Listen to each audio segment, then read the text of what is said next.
Hi, my name is Geno Lee. I'm the owner of The Boiling Pot in Beijing, China.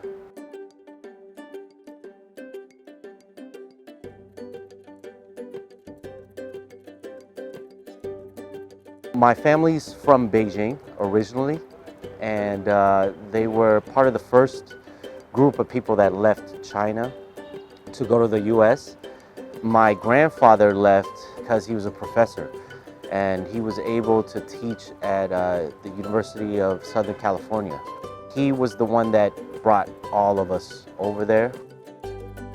We have a restaurant here, and we have invested in businesses and restaurants.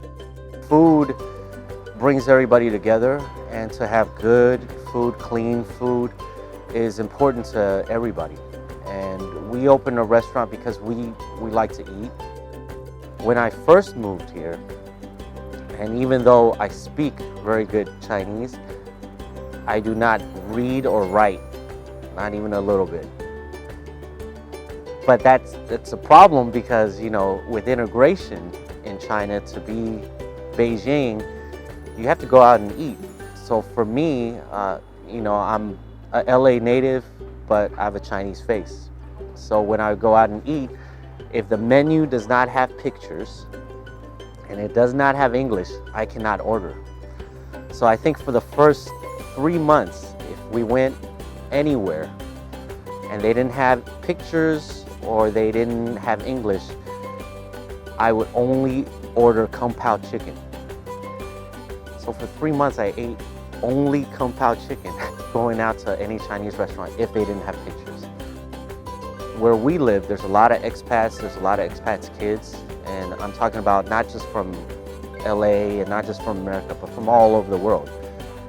In the US, my neighbors are probably from the US, they're native of the US, but here my neighbors are French, German, Russian, Ukrainian, African, and my kids, they get to meet all these people. And all these kids all speak Chinese, which is really fascinating because now you have a whole crop of kids, now they have Western faces speaking Chinese, whereas when we're in the US, we're Asian faces speaking English. China has grown, and even though I started living here, I traveled here 15 years ago, I traveled here 20 years ago, and before I started living, I traveled here 6 years ago. And the changes that I've seen in China is because of globalization. It would not have grown so fast if they didn't open up to the world. And it's great that China works with African nations. It's great that it works with Europe, it works with America, it works with South America, because look at Chinese people today.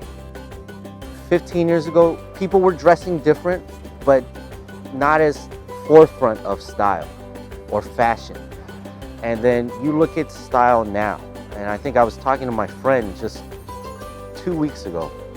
We were talking about China, Beijing, Shanghai, Shenzhen. I think the kids nowadays, the younger generation born after 90s and even born after 2000, they're 18 now. They're on the forefront of fashion.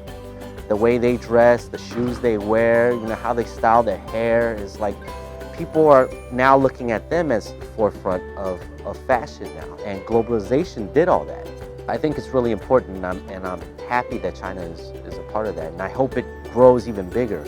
I hope more people get to come to China, get to see China.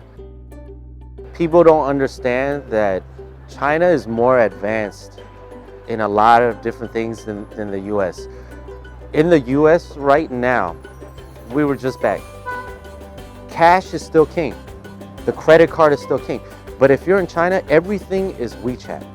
It's what Apple Pay tried to release in the US. It's what, the different swipes that you do in the US. Not a lot of people are using it, but in China, if you don't have WeChat and you don't have Alipay and you don't have a phone to swipe and pay for things, you're behind.